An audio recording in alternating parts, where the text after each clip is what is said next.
Big news for travelers. Air Canada pilots are making headlines. Air Canada pilots, represented by the Airline Pilots Association, are gearing up for potential strike action. They're planning informational pickets at major airports across Canada. This isn't a strike yet, but it signals possible disruptions if a new agreement isn't reached soon. The pilots are pushing for better wages, retirement benefits, and improved working conditions. Their current contract, from 2014, is outdated and doesn't reflect today's economic climate or the airline's profitability. The pilots' union is committed to negotiating a fair deal, but they're ready to escalate if necessary. Air Canada acknowledges the pilots' demands and is aiming for an agreement that balances both parties' interests. They assure passengers that steps are being taken to minimize any potential travel inconveniences. Stay tuned for updates as this situation develops.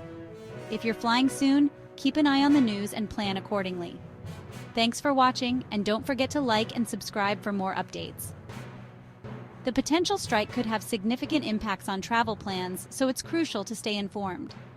The pilots' union has emphasized the importance of reaching a fair agreement to avoid any disruptions.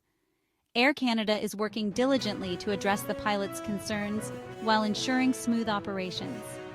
The airline's commitment to safety and service remains a top priority during these negotiations. Remember to check your flight status regularly and stay updated on any developments. We will continue to bring you the latest news on this evolving situation. Thanks for watching, and don't forget to like and subscribe for more updates.